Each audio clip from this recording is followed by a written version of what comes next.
Olá, começa agora mais um programa Destaques. O IBGE divulgou na semana passada o Censo Demográfico de 2022. Fortaleza aparece como a quarta cidade mais populosa do Brasil, saltando uma posição em relação ao último censo de 2010. O aumento populacional fez crescer o papel do poder público. E a Câmara Municipal de Fortaleza, por exemplo, divulgou o balanço do primeiro semestre de 2023, mostrando os resultados alcançados até aqui e as metas para o restante do ano. Em 6 meses, mais de 5 mil proposições, 12 audiências públicas e 2 bilhões e 200 milhões de reais aprovados em investimentos para a cidade de Fortaleza. Foi esse o balanço divulgado pela Câmara Municipal da cidade à imprensa cearense. A Câmara teve uma grande quantidade de proposituras, se debruçou, trabalhamos muito. Chega no final do semestre com muitas matérias aprovadas, nós inclusive temos uma grande contribuição ao Poder Executivo. Aprovamos aqui empréstimos de mais de 2 bilhões de reais para investimentos em saúde, infraestrutura, para a cidade, para o cidadão de Fortaleza. Nós aprovamos também quase 1.400 vagas de novos profissionais para atuar em mais diversas áreas na Prefeitura de Fortaleza, além de proposituras e projetos que são de autoria da Câmara Municipal e de ações que são especialmente na Câmara, como, por exemplo, a Procuradoria da Mulher, que votamos ontem, então, em breve ela estará funcionando, que é mais um ponto de acesso para as mulheres vítimas de violência da cidade. Nós buscaremos um convênio com a Assembleia Legislativa para ter essa Procuradoria afinada com os pontos de acesso que já existem na cidade. Eu estou aqui ao lado das mulheres da mesa diretora. A mesa diretora da Câmara é a mesa diretora que tem a maior representação feminina da história da Câmara. Então, tudo isso representa aonde nós queremos chegar. Além de outros pontos importantes, nós nos comprometemos no início da gestão em fortalecer a Escola do Parlamento. Nós vimos aqui na apresentação que foram feitas mais de 13 palestras, um curso importante sobre plano diretor, que é um dos temas relevantes que chegarão à Câmara nos próximos meses.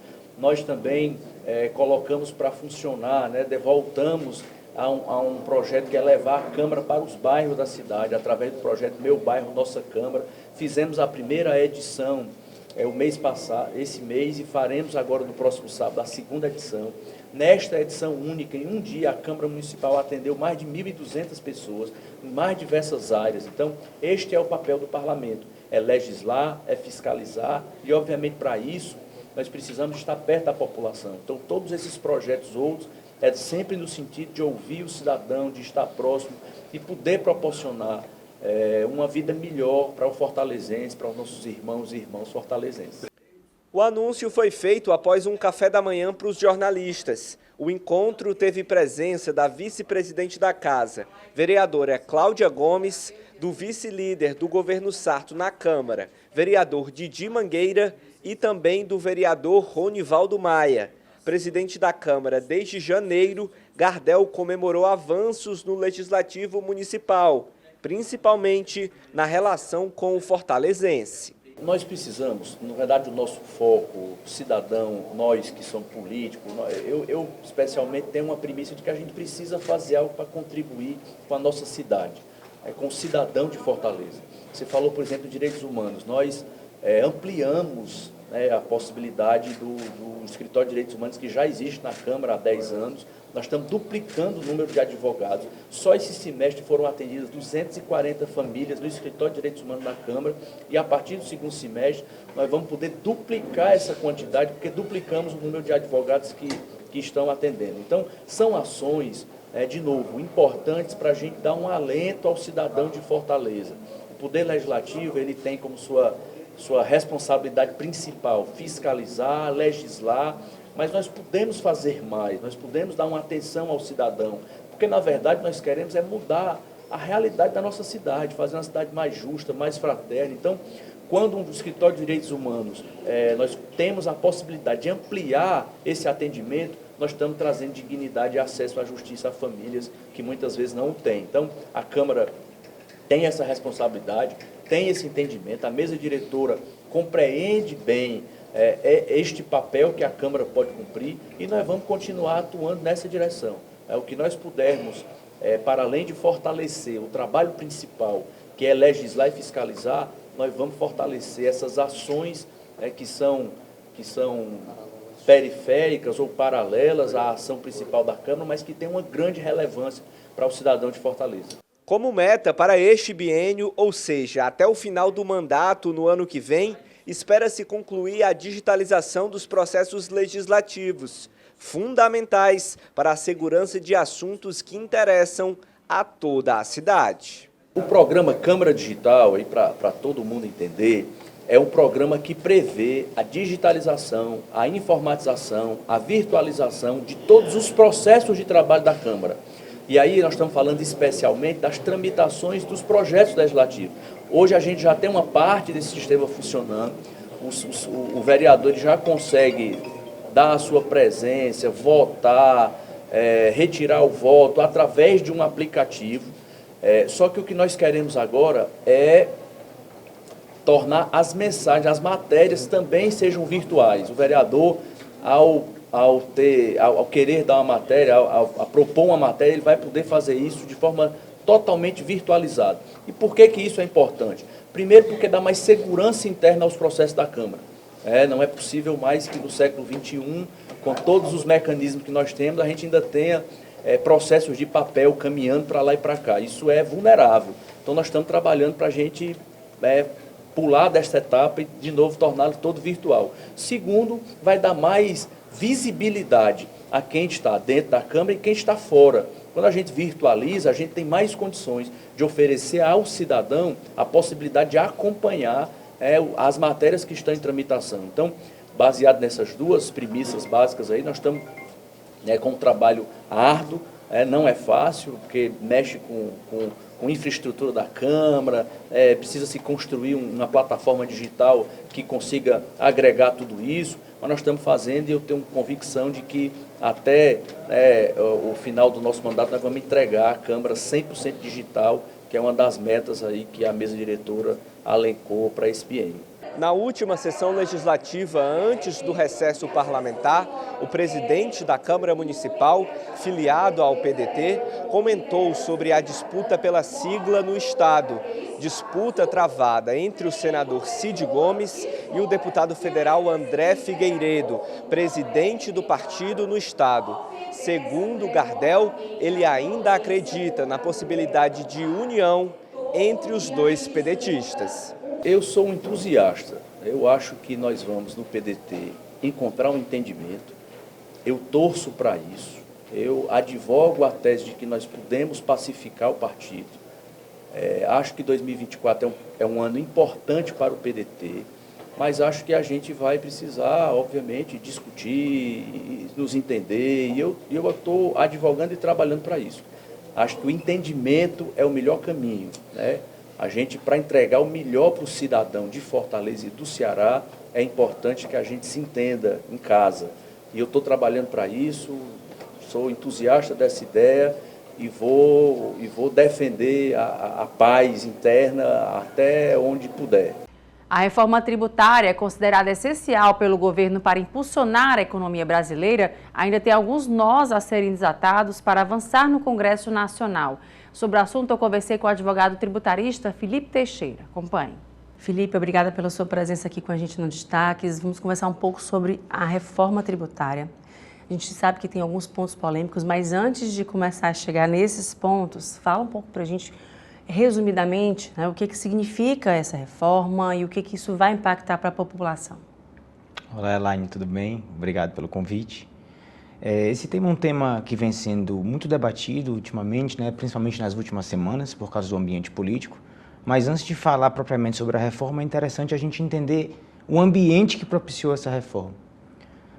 Em média, em outros países, leva-se em torno de 230 horas para que as empresas possam declarar o tributo, pagá-lo, enfim, comunicar ao fisco acerca da ocorrência do fato gerador do tributo.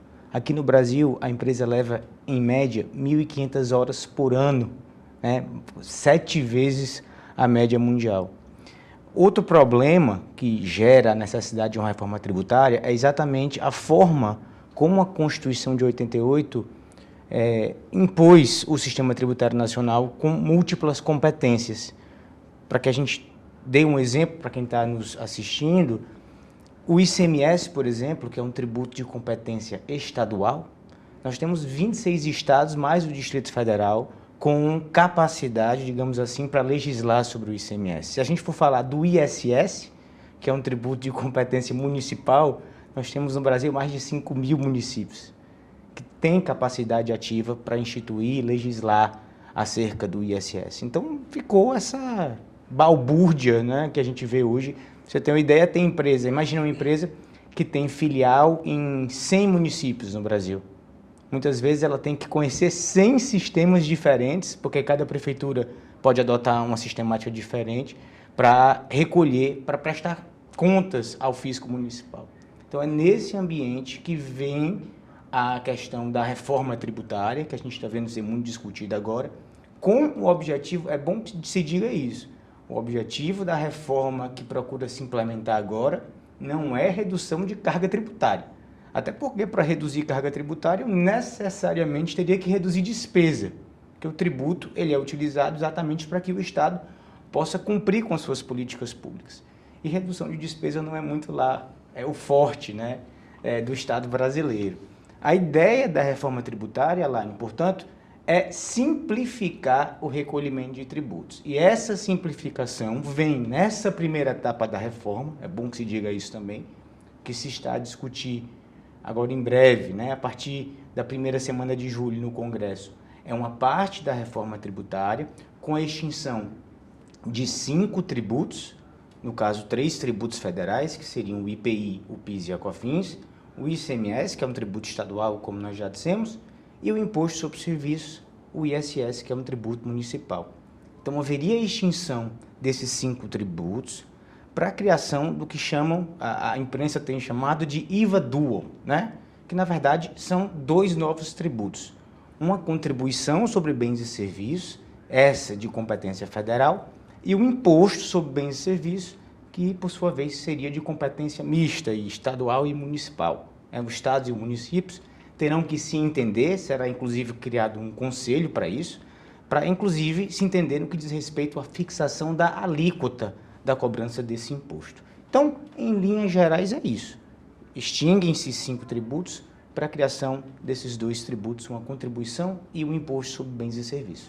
Pois é, a gente tem aí o setor de serviços que vai ser muito impactado, né? Já é muito impactado com relação aos tributos, é quem mais emprega, né? Assina a carteira, enfim, tudo mais. O que a gente tem com relação a essa polêmica com relação ao setor de serviços? O setor de serviços hoje paga um dos tributos que ele recolhe é o ISS, Imposto sobre Serviço de Qualquer Natureza.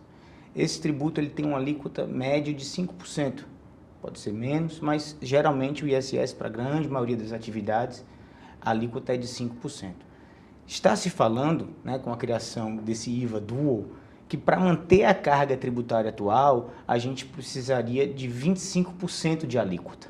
Seria necessário que esse novo tributo tivesse uma alíquota de 25%. E nos cálculos preliminares feitos pelo setor de serviços e também pelo comércio, já se percebeu que, em se aprovando como está hoje essa proposta de reforma tributária, haverá sim um reflexo negativo, uma carga tributária mais elevada para o setor de serviços, que é o setor, nós sabemos, que mais emprega no Brasil. Agora, é bom que se diga também que essa proposta, né, cujo relator é o deputado Aguinaldo Ribeiro, que vai para votação, espera-se, nas próximas semanas na Câmara, ela ainda não está perfeita, ainda vai ser objeto de muita discussão, existem muitos pontos que os governadores ainda precisam opinar, enfim, imagina uma reforma de uma magnitude dessas, precisa de muito arranjo político, e lógico, né, em razão do tamanho dessa reforma, que também inclui outros tributos nesse momento, né? Já se fala em reformar o IPVA, para que lanchas, helicópteros e aviões passem a pagar o IPVA, hoje não pagam, e também existe uma proposta de reforma do ITCMD, que é um tributo também de competência estadual que incide sobre as doações e as heranças, a chamada causa-morte.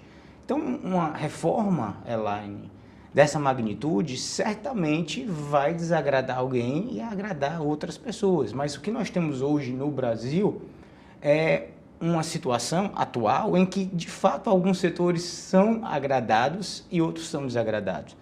No agro, por exemplo, e aqui sem fazer nenhuma crítica ao agro, muito antes pelo contrário, é uma força motriz do Brasil, o agronegócio, mas tem uma alíquota de tributo, né, uma carga tributária muito mais reduzida do que, por exemplo, a indústria da transformação, onde a carga tributária pode chegar a 45%.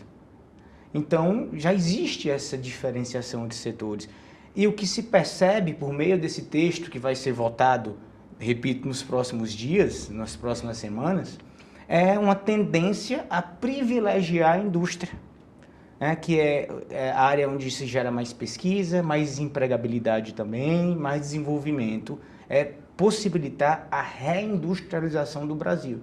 Porque, de fato, o que nós temos percebido da década de 70 para cá, é uma desindustrialização do país. E muito disso se atribui exatamente, não apenas à carga tributária atual, porque se a gente for parar para analisar friamente, a carga tributária hoje do Brasil em relação ao PIB, que gira em torno de 34%, 35% do PIB, ela está muito próxima dos outros países da OCDE.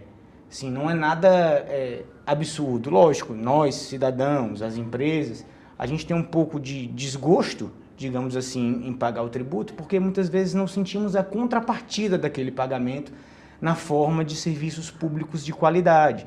Mas é importante que a gente entenda também a importância do recolhimento do tributo e, principalmente, entenda a necessidade de simplificar o sistema para que as empresas brasileiras tenham mais competitividade em relação às empresas do estrangeiro. No caso, quem está assistindo, né, que quer participar um pouco mais dessa discussão, entender mais como é que se dá isso, se fazer presente, que uma vez que a gente também vai sentir isso no bolso, né? Como é que a gente pode, de fato, né, estar a par do que está acontecendo? Acompanhando agora as movimentações legislativas das próximas semanas, com certeza vai ser muito noticiado na imprensa essa discussão do relatório, não vou dizer relatório final, porque ele vai ser objeto de muitas mudanças ainda, até que seja posto em votação, mas certamente nas próximas semanas, acompanhando o site, né, da Câmara, do Senado, enfim, as notícias na imprensa, a gente vai conseguir ver em que ponto anda essa questão da votação. Não é de hoje que se fala em reforma tributária, né? Já tem muito tempo, nem do governo anterior, mas agora, aparentemente, nós encontramos um ambiente político possível para que essa reforma tributária vá para frente. Já depois de tantos anos, tantas décadas de discussão, o que está agora indo para votação, na verdade, é uma mescla, né, de duas propostas de emenda constitucional que tratam do assunto, a PEC 45 e a PEC 110, e agora é a hora de sentar. O tributo ele está diretamente relacionado à política, não temos como dissociar esses dois temas, até porque é por meio do tributo, repito, que o Estado implementa as suas políticas, é preciso de dinheiro para financiar o SUS, para financiar a segurança pública, para financiar o ensino público, e dinheiro não brota em árvore, né? No sistema em que vivemos hoje, o Estado fiscal, o dinheiro do fisco, o dinheiro do governo é proveniente exatamente, na sua grande parte, do patrimônio do particular, que tira ali uma parte do seu patrimônio para reservar para o tributo, essa possibilidade que o tributo dá para o fisco, para o governo implementar suas políticas. Pois é uma cultura que a gente precisa ter, né, Felipe, nesse sentido de entendimento dos tributos, né, de entendimento de onde é que vai, por que a gente vai precisar, acredito que até da escola, né, a gente ter esse entendimento desde muito novo, também as crianças, a escola, a família, conversar entre si, né, para a gente entender que isso faz parte do nosso dia a dia, né, de onde é que vai ser destinado e cobrar se não foi destinado de forma correta, né, mas ter esse entendimento dos tributos em geral, né? Falta um pouco isso também, né? Da cultura brasileira nesse sentido, né? Falta muito, né? Falta muita coisa, né, Elaine? Cultura financeira, cultura acerca do tributo, mas eu repito, é importante a gente entender que o tributo tem uma função social e se trata inclusive de uma redistribuição de renda, né? Porque esse sentimento de que o tributo não é aplicado corretamente, eu concordo, eu também tenho esse sentimento, é muito válido, mas nós precisamos entender que muitas vezes, quando a classe média não está utilizando o tributo em forma de serviço público, a classe mais baixa, né, os mais pobres, estão utilizando o SUS, estão utilizando o ensino público, lógico, A qualidade, pelo que se paga de tributo, deveria ser muito maior do que o que a gente observa. Mas aí é outro problema sistêmico que também precisa ser resolvido. Agora, com a reforma tributária, a gente precisa simplificar, inclusive para dar mais transparência, para que, como você falou, o cidadão possa cobrar ali o poder público acerca da correta aplicação do tributo que está sendo arrecadado. A gente agora vai para o intervalo e volta em instantes com mais destaques.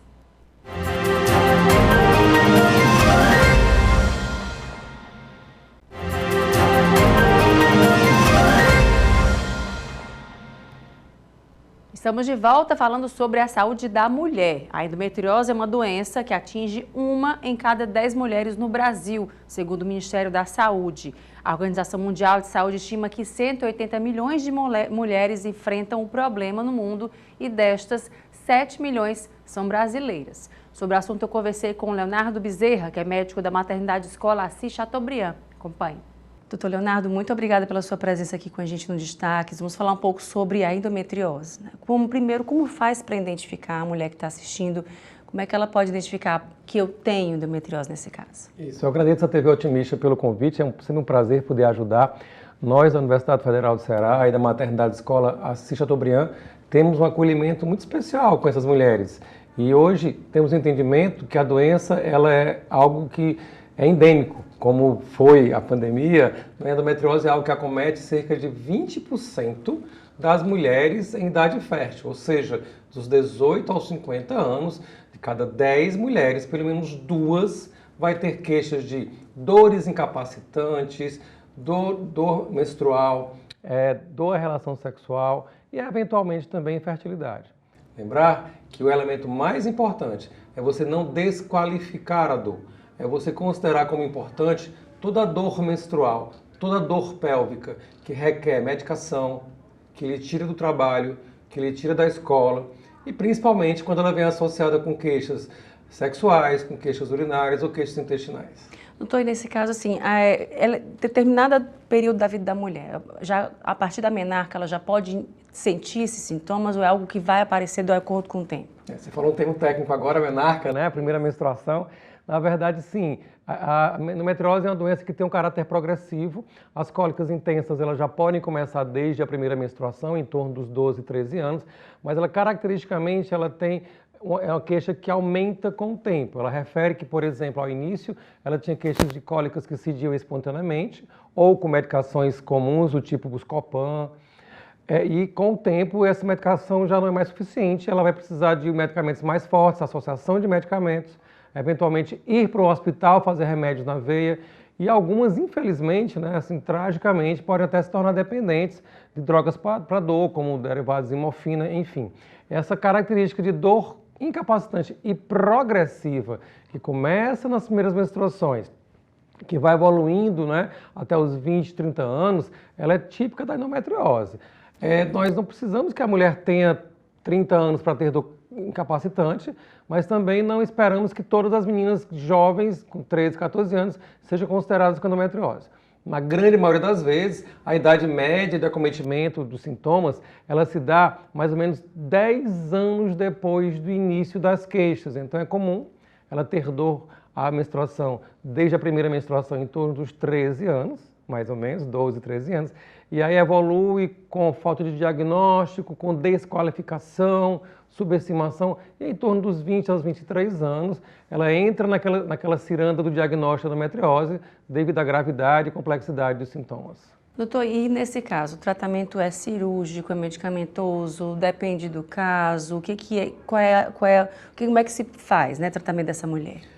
Antes da gente falar de tratamento, é importante que a gente saliente que o elemento mais importante, quando a gente pensa no cuidado da mulher com endometriose, é pensar em endometriose, é não desqualificar a dor pélvica. Não é normal você ter uma dor, como eu falei há pouco, né, que tira você do trabalho, que requer sempre medicação. Não é normal ter dor profunda na relação sexual, ao ponto de ter que parar a relação, não conseguir progredir ou sentir-se inapta à relação sexual. Então, o primeiro elemento é que a gente conscientize família, companheiros, irmãos, namorados, mas também os médicos. É importante que a gente conscientize os médicos, não só os ginecologistas, os provedores de saúde, psicólogos, enfermeiras, todo mundo, de que essa dor não é normal. Então, a percepção de não normalidade dessa dor, ou seja, a não desqualificação, é o primeiro passo para o diagnóstico. Porque aí você vai entender que aquela mulher que tem uma dor incapacitante precisa de um cuidado especial. Existe a dor menstrual, que é leve, tolerável, é aquela dor que não tira você do trabalho, é a dor que eventualmente não precisa de medicações e é a dor que passa espontaneamente. Essa dor acomete mais de 80% das mulheres. Estou falando de uma dor incapacitante. Então, uma vez que você tem essa dor, é importante você conversar com o médico especialista. A princípio, o ginecologista geral vai lhe dar muito boas orientações e ele já está apto, por exemplo, a bloquear o fluxo menstrual, uma vez que esse fluxo é a principal causa de dor. Usar anticoncepcionais ou medicamentos similares que têm efeito de bloqueio e que interferem melhorando muito a qualidade de vida. Um grupo grande de mulheres vai ficar bem, vai melhorar a qualidade de vida com a conduta simples feita por um ginecologista geral.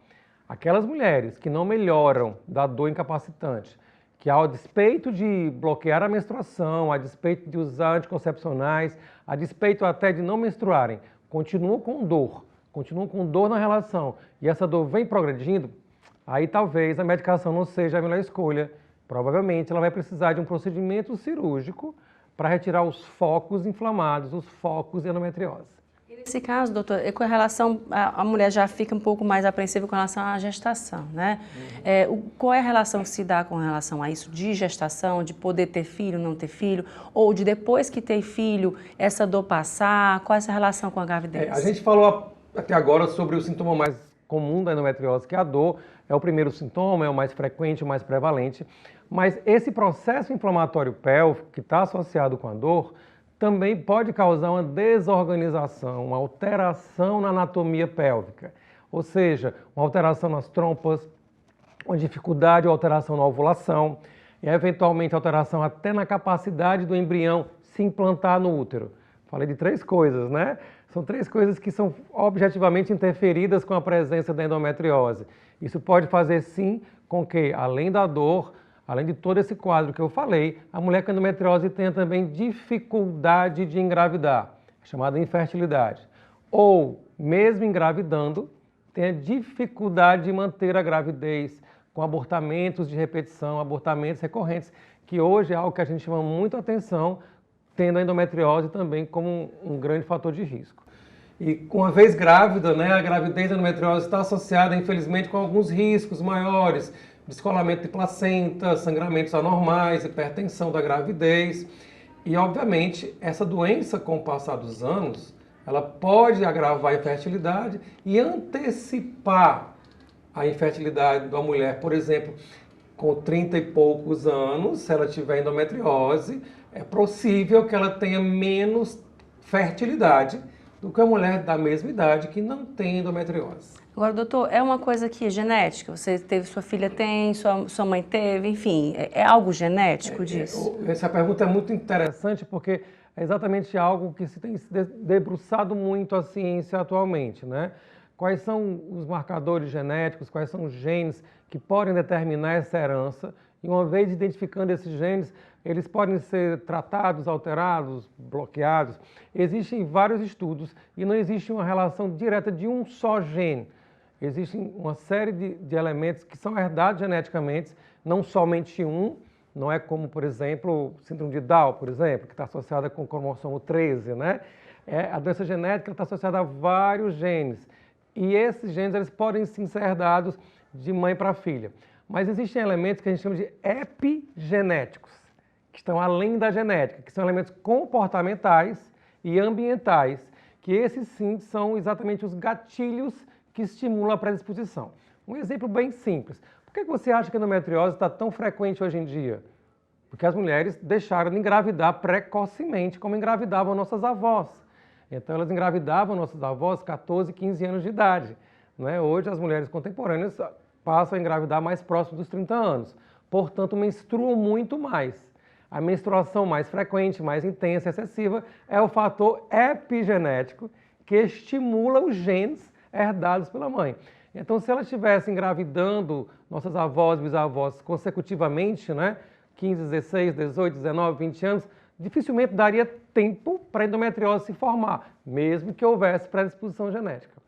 Além disso, né, além da menstruação, além da gravidez mais tardia, existem fatores ambientais, como estímulos hormonais ambientais, como também hábitos alimentares, principalmente ligados a alimentos como gorduras insaturadas, ou alimentos que têm indisposição ou alteração de digestão para algumas mulheres. Existem também alterações ligadas ao apetite, mulheres mais magras. Essa perda de apetite parece que está muito associada com a endometriose, dentre outros fatores. A gente vê muito que a questão de não prática de exercício, alimentação desregrada, uso de bebidas alcoólicas e tudo isso como um todo, né, no quadro geral do ser humano é prejudicial. Para quem tem endometriose também se aplica isso? Você falou muito bem. Na verdade, a gente tem que ter bons hábitos de saúde, independente de você ter ou não endometriose ou quaisquer outras doenças, não é?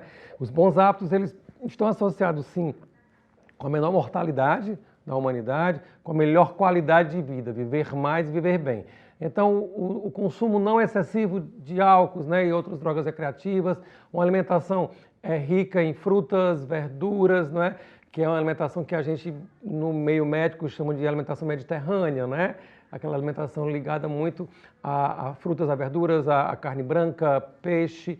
Essas alimentações que são fracas, pobres em gorduras insaturadas, parecem estar relacionadas com menor produção de colesterol, menor formação de placas ateromatosas, menor risco cardiovascular e também menor liberação de radicais livres inflamatórios. Esses radicais livres inflamatórios podem estar associados com doenças do coração, com cânceres e outras coisas mais, que são muito frequentemente liberados quando você faz, por exemplo, uma dieta rica em gorduras, em empanados, carboidratos, e quando você também tem uma vida sedentária, que prolonga, que aumenta a deposição de gordura, que aumenta o seu peso, tudo isso estaria associado com a liberação de radicais livres e esses processos inflamatórios crônicos. Mas há que se observar uma coisa muito importante e hoje em dia a gente como médico fica muito preocupado no cuidado da mulher com endometriose. Existe uma espécie de proibição de neurose coletiva ligada a alguns conceitos que não são totalmente verdadeiros. Não existe exatamente um alimento inflamatório. Não existe exatamente um tratamento dietético anti-inflamatório. Isso é um recurso puramente comercial para atrair as mulheres para determinados padrões de dietas. O que a gente sabe, por exemplo, mulheres com endometriose têm muito frequentemente intolerância à lactose. Nem todas as mulheres vão ter intolerância à lactose, nem toda intolerância à lactose é endometriose. Aquelas mulheres que têm intolerância à lactose, que têm endometriose, vão se beneficiar muito de uma dieta restritiva de lactose, de derivados de leite. Mas isso não pode ser generalizado para todas as mulheres. Assim como determinadas outras intolerâncias, como também ao glúten, que são os derivados das massas. E o que é que a gente tem visto hoje em dia? Infelizmente, uma cultura comercial opressiva de uma dieta extremamente radical, cortando literalmente tudo, considerando alimentos inflamatórios, esse conceito é um conceito comercial, não existe, e fazendo com que as mulheres tenham uma vida de muita desqualificação, porque você não poder comer nada, não é? As coisas não são bem assim. Então, o equilíbrio é tudo na vida. Ok, doutor, muito obrigada pela sua presença aqui, pelos esclarecimentos e até uma próxima oportunidade. Eu que agradeço a todos e estamos todos à disposição. Sabemos o quanto é importante discutir sobre saúde da mulher, sobre endometriose principalmente, e alertamos que nós temos na Maternidade Escola Assis Chateaubriand, da Universidade Federal do Ceará, o primeiro serviço público do Nordeste de atendimento, cuidado da mulher com endometriose, né? Que vai desde a cirurgia, mas também diagnósticos, tratamentos. Isso é muito importante porque é dentro da rede do Sistema Único de Saúde. A gente agora vai para o intervalo e volta em instantes, já já, com mais destaques.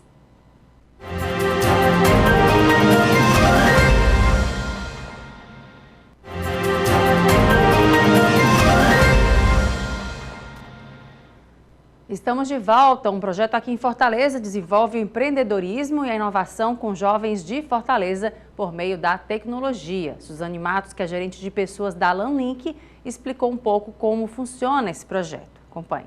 Vamos conversar um pouco sobre o projeto Edmundo. O que significa esse projeto para quem está assistindo e como é que tem modificado a vida desses jovens? Certo. O projeto Edmundo, o nome, né, Educação para o Mundo. Né? Então, é um projeto que é voltado para alunos, né, de escola pública, no caso do município de Fortaleza, ali próximo ao Dragão do Mar, né, onde a nossa empresa fica localizada. E esse projeto ele visa preparar os alunos com conteúdos voltados a empreendedorismo, inovação e programação, né? Os alunos eles estão sendo capacitados, a primeira turma vai concluir agora no mês de julho, né? Para que eles possam construir sites, aplicativos, né? E fora isso, as questões técnicas fazem com que fomentam neles a ideia de estudarem sobre inteligência emocional, sobre como apresentar suas ideias, também olhar não somente para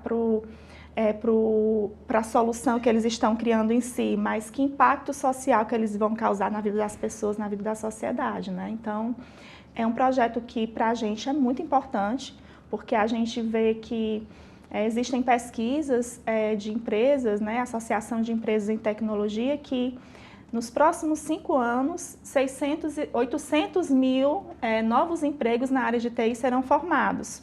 Só que o Brasil só forma 50 mil profissionais de TI por ano. Então, a gente tem que pensar muito além das universidades, né, muito atrás, para que possam fomentar, possam capacitar esses jovens e eles sejam preparados, né, eles sejam incentivados a irem para o mercado de TI, porque a demanda é crescente, os salários são maiores que o mercado, né, adota, então isso para a gente é muito importante, né? E aí, nesse caso, a gente vê também toda uma movimentação, né, dessa turma mais nova, né, que já nasce com a tecnologia, digamos, na veia, né, isso. assim, eles desenrolam, digamos assim, como ninguém, a utilização de um smartphone, né, das novas tecnologias, dos aplicativos, e aí já fica um pouco, digamos, mais fácil, né, essa utilização, esse contato que eles têm, né? Falta essa mão de obra qualificada, né? Isso.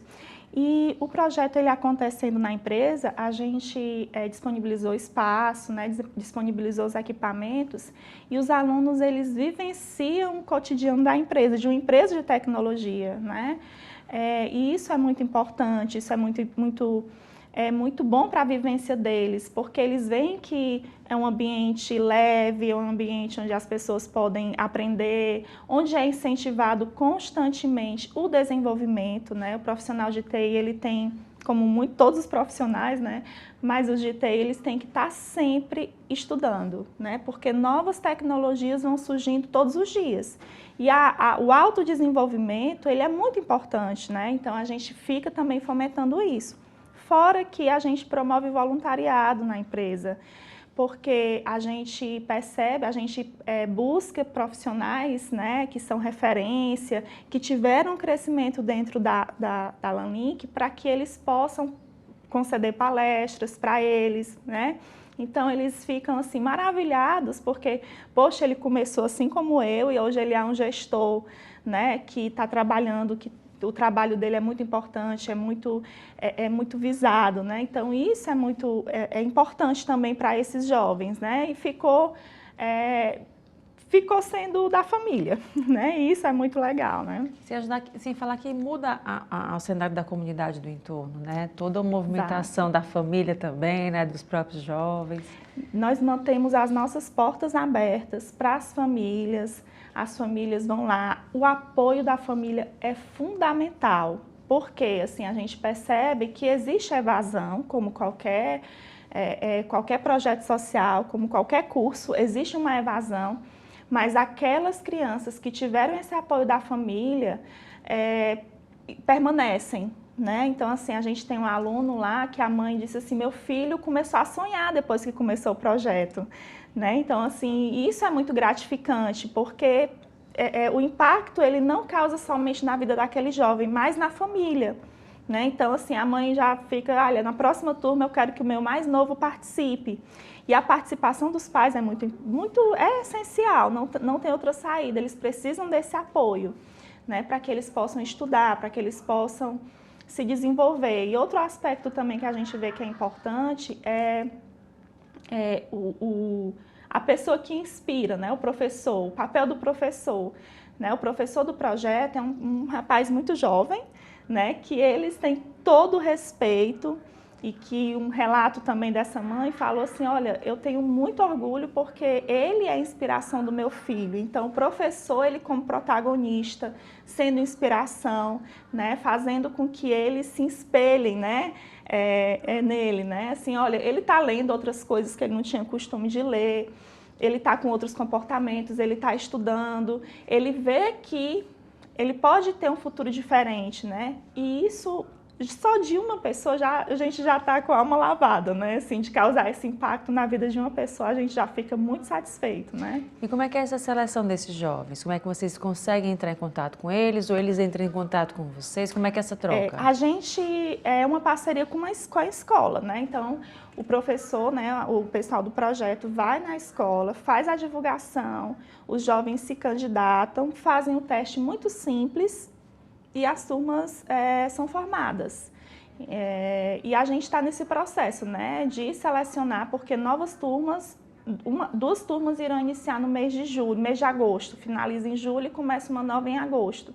Então, a gente está tentando parceria com a prefeitura também, para que as escolas estejam com as portas abertas, né? Não existe nenhum custo para o aluno, não existe nenhum custo para a inscrição, né? Para que ele possa fazer o curso. Mas é só boa vontade para que ele queira, né, participe, que ele seja engajado. E a gente tem uma perspectiva também de, ao finalizar as turmas, a gente fazer uma seleção com jovens aprendizes, né? Eles ainda têm uma idade aí menos de 18 anos, né? Eles têm em torno de 14 a 17 anos, para que os alunos que a gente percebeu fazer a seleção, aqueles que têm maior aderência à nossa cultura, ao nosso jeito de ser, eles podem ser nossos jovens aprendizes e a gente quer que eles cresçam, né? Que eles tenham, assim, um futuro promissor dentro da empresa, né? É isso que a gente quer, no fim das contas, para que a gente consiga fazer com que eles possam crescer, possam se desenvolver dentro da empresa. E as meninas estão procurando também essa área? Porque a gente está vendo que as meninas estão mais antenadas na TI também, né? Mas ainda é pequena a procura, certo? Assim, a gente ainda tem um desafio muito grande, trazer profissionais, mulheres, né, para as áreas técnicas. Né, tem até um relatório da Microsoft de diversidade, né, voltado para a diversidade, que a Microsoft tem menos 30% em seu quadro global de mulheres. Né, e ainda ela é referência, né, para as empresas de TI, mas ainda é um número que a gente vê como desafio. E as meninas que participam do curso, a gente incentiva mais ainda, né? E é interessante que um primeiro desafio que aconteceu das turmas da manhã e da tarde, ambas foram meninas. Então, assim, a gente tem aí esse desafio também de trazer meninas, né, mulheres para o mercado de tecnologia. A gente já está vendo que a sementinha também está sendo plantada para isso, né? E para quem quiser saber mais informações, que está assistindo, sobre vocês, sobre o projeto, como é que faz para encontrar? Sobre o projeto, a gente vai providenciar divulgação nos sites, né, no nosso site. Pode ir também na empresa para poder conversar sobre o projeto, marcar uma agenda para que a gente possa conhecer mais sobre ele. E sobre a empresa, a gente tem aí como... As áreas de tecnologia sempre tem muitas ofertas de trabalho, a gente tem mais de 60 vagas que estão abertas, né? Então, basta acessar o site no www.lanlink.com.br, tem uma aba que é o Vem Pra Cá, né? Vem Pra Lanlink, que tem toda a nossa página de carreiras, está lá, então as pessoas podem se candidatar por meio dessa ferramenta lá no site. Essas vagas que a gente tem aberto está em todo o Brasil, né? Mas a concentração maior é em Fortaleza. E vagas também remotas, né? Onde a pessoa pode trabalhar de onde puder, de onde quiser, né? De onde estiver. E a Comissão de Meio Ambiente do Senado está fazendo uma série de debates para embasar a criação do mercado brasileiro de redução das emissões de carbono. 5 projetos sobre o tema tramitam em conjunto no Senado. Na última quarta-feira, dia 29, participantes pediram calma na regulamentação. O mercado de créditos de carbono cria compensações para emissões de compostos do carbono e outros gases do efeito estufa. As empresas que não atingirem suas metas de redução de emissões podem, por esse mecanismo, comprar créditos de carbono de quem reduziu suas emissões ou manteve atividades de preservação do meio ambiente. Existe o mercado voluntário, que ele é um mercado de créditos de carbono, ele tem padrões diversificados, né, de regulamentação, existem regras próprias para ele, e ele já funciona há bastante tempo no Brasil, né? Já o mercado regulado nacional, ele seria um mercado de permissões, né? Ele seguiria um sistema cap and trade, ele teria obrigações legais, e ele geraria permissões. Então, cada empresa ela pode ter um tanto de permissões. Se ela ultrapassar esse teto de permissões, ela teria que comprar permissões de outros setores, né? A conservação de florestas é importante, mas ela não pode ser utilizada como contraponto ao desmatamento ou como uma autorização para poluir. Se eu vou para uma região que nem na Cabeça do Cachorro, no Amazonas, onde a ameaça de desmatamento é pequena, uma dada área vai ganhar poucos créditos de carbono. Se eu vou para o sul do Pará, onde o desmatamento corre solto, o volume de créditos de carbono que eu vou ganhar vai ser muito maior. A perversidade, então, é o seguinte: se eu definir uma política que eu vou depender das receitas desses créditos de carbono, significa que o desmatamento tem que continuar alto.